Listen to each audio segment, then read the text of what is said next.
y agradar a Dios.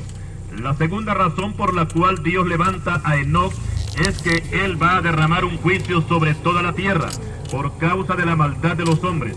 Y como dijimos anteriormente, que Dios no permitirá que perezca el justo con el impío, por esta razón también levanta a Enoc.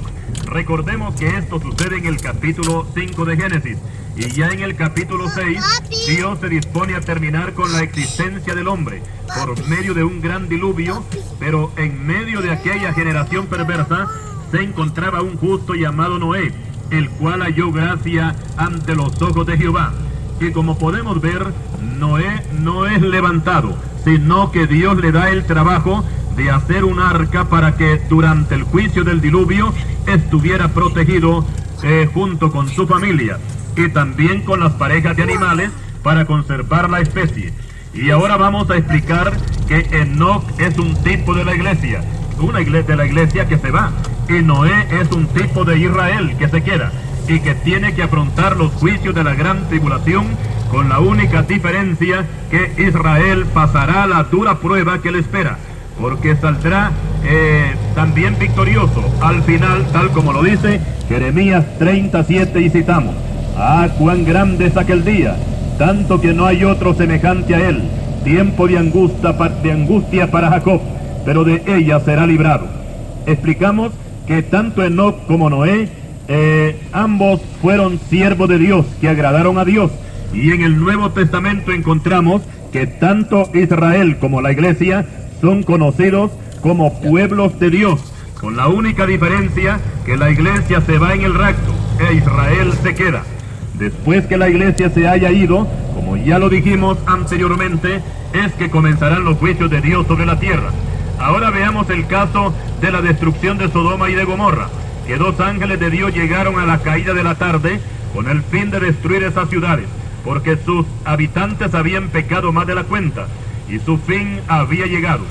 Pero los ángeles encontraron un obstáculo para llevar a cabo la destrucción, y es que en Sodoma se encontraba un hombre justo llamado Lot, y Lot no podía ser partícipe de ese juicio, por lo cual los ángeles le instruyeron para que saliera de inmediato de la ciudad junto con su familia, y cuando los sacaron y los pusieron fuera de la ciudad, le dieron esta orden: escapa por tu vida, no mires tras ti, ni pares en toda esta llanura, escapa al monte, no sea que perezcas. Génesis capítulo 19. Y así vemos que después que Lot salió de la ciudad, cayó el juicio sobre Sodoma y Gomorra y las ciudades vecinas. Y así será también con la iglesia que tendrá que salir antes que caigan los juicios sobre el mundo. Ahora veamos el caso del profeta Elías, que fue levantado en un carro de fuego. Segundo libro de Reyes, capítulo 2, versículo 11. Y los hijos de los profetas lo buscaron por 3 días y no lo encontraron, aunque Eliseo les había dicho que no perdieran el tiempo buscándole, porque no lo iban a encontrar. Y lo mismo había sucedido con Enoc, que lo buscaron y nunca lo encontraron. Hebreos 11:5. Porque a ambos se los llevó Dios sin ver muerte. Este caso de Elías también es una ilustración de lo que será el rapto de la iglesia que se va, y Eliseo es un tipo de Israel que se queda.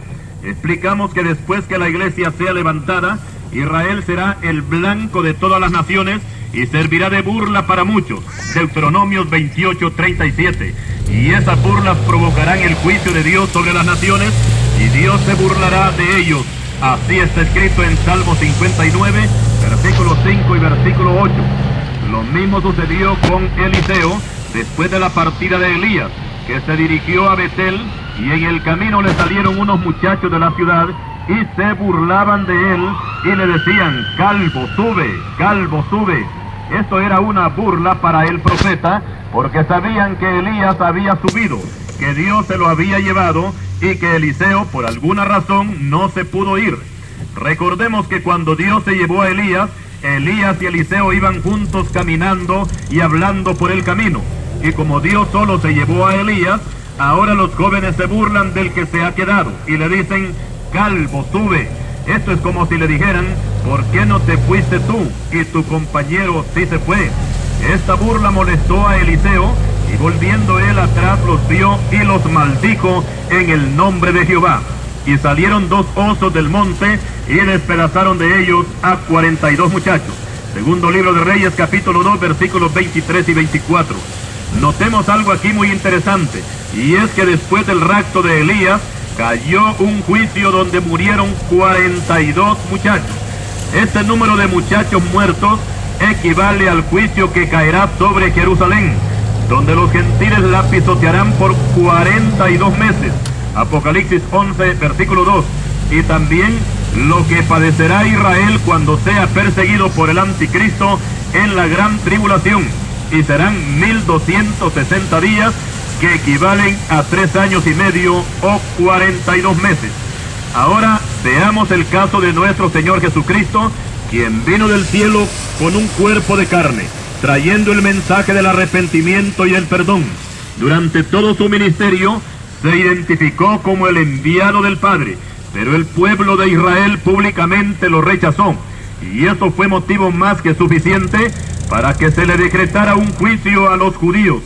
Pero ese juicio no se iba a llevar a cabo estando Cristo con ellos, sino cuando Él ya se hubiera ido. Y llegó ese día, cuando después de muerto y resucitado, estando fuera de Jerusalén, a vista de sus discípulos, fue levantado sin estar sujeto a la ley de la gravedad de la tierra. Y se fue elevando hasta que una nube le ocultó de los ojos de los discípulos, según Hechos 1, versículo 11. Esta ascensión de Cristo al cielo también es un tipo del rapto de la iglesia, porque después de que el Señor se fue al cielo, cayó el juicio sobre Israel, cuando Dios permitió que las legiones romanas se tomaran a Jerusalén y no dejaran piedra sobre piedra que no fuera quitada. La ciudad fue pasto de las llamas, los muertos fueron 1.400.000 y los sobrevivientes fueron llevados a Roma como prisioneros. Y precisamente que lo mismo sucederá cuando la iglesia sea levantada, que Dios va a enviar un juicio para todo el mundo, y la causa principal para este juicio es porque se burlaron del evangelio, rechazaron el perdón de Dios, se burlaron de Cristo y de su iglesia. Y la Biblia dice que Dios no puede ser burlado. Todo lo que el hombre sembrare, eso también segará. Dice Gálatas capítulo 6 y versículo 7. El arrebatamiento de la iglesia es un acontecimiento que nadie lo puede evitar, porque ya está escrito en la palabra de Dios. Por otra parte, son muchos los que no creen que esto va a suceder, incluyendo iglesias evangélicas modernas que han descartado las doctrinas fundamentales de la fe cristiana y por tanto no están esperando a Cristo. Pero es necesario entender que todo lo que está escrito en la Biblia, en lo que toca a los eventos futuros, todo tiene su cumplimiento. Y ya nosotros hemos visto cómo las profecías se han cumplido, y el regreso del Señor por su iglesia es algo que ya se siente. Algunos entendidos en teología creen que la vida del hombre sobre la tierra es de 6.000 años, aplicando el número 6 que corresponde al hombre, ya que el hombre fue formado al 6º día de la creación. Y en muchas páginas de la Biblia, la vida del hombre está relacionada al número 6. Y si hacemos un recorrido histórico, tenemos que desde Adán hasta Abraham se cuentan 2.000 años. De Abraham hasta la primera venida de Cristo, otros 2.000 años, que suman 4.000 años. Y de la primera venida de Cristo al año 2000 son 2.000 años, que sumando los anteriores dan la cantidad de 6.000 años. Y no sabemos si esos 6.000 años están para cumplirse o se cumplieron ya, porque nosotros contamos con un calendario gregoriano que no es muy confiable, como lo es el calendario hebreo, que todos sus 12 meses son de 30 días cada uno. De todas maneras, el tiempo ha avanzado, y cada día que pasa es un día que queda en el pasado, y la venida de Cristo por su iglesia está cada vez más cerca. Es verdad que no sabemos el día ni la hora, porque eso solamente está en la mente de Dios.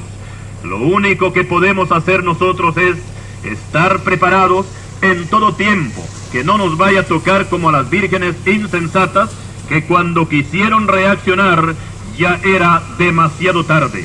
Y a través de este mensaje le hacemos un urgente llamado a la iglesia evangélica para que no duerma como Jonás en el fondo del barco. Miremos hacia adelante, avancemos sin que nada nos detenga y alcemos los ojos al cielo, porque ya se vislumbran los destellos de un nuevo amanecer para la iglesia.